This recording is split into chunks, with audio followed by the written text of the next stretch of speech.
Cette formation sur la connaissance de soi ne peut pas faire l'économie de la maxime de Socrate « Connais-toi toi-même ». Donc Socrate qui est né en 500 avant Jésus-Christ.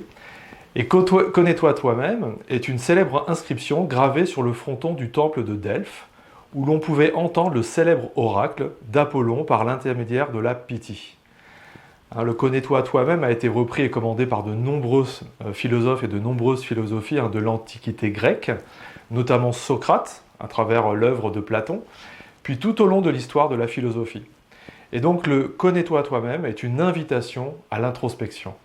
Et l'introspection permet effectivement de mieux se connaître.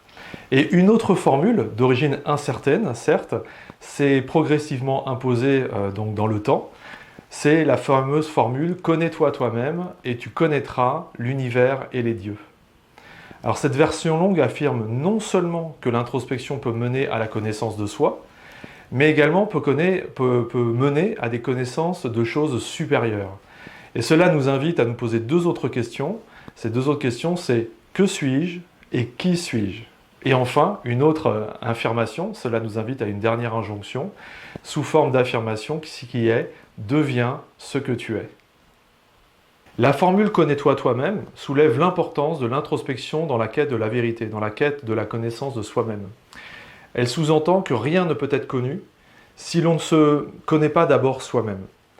Car le principal obstacle sur le chemin de la vérité, la quête de soi, finalement c'est nous-mêmes.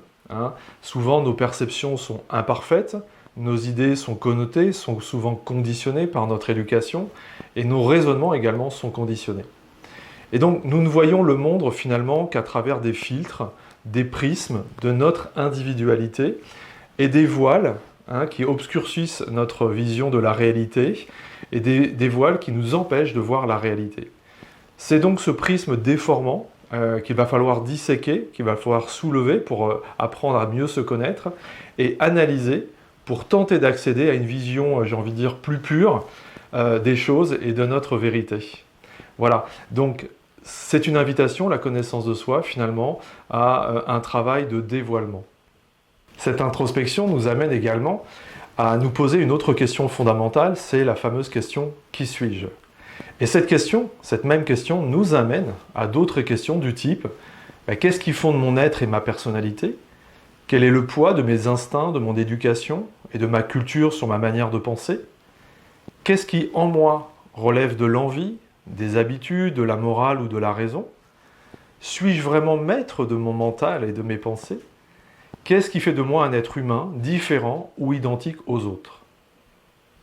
Et le « Connais-toi toi-même » nous invite à trouver en nous ce qui relève justement du préjugé, de l'illusion, des croyances et des fausses certitudes. Il nous aide à voir au-delà de notre propre personne pour accéder à l'universel.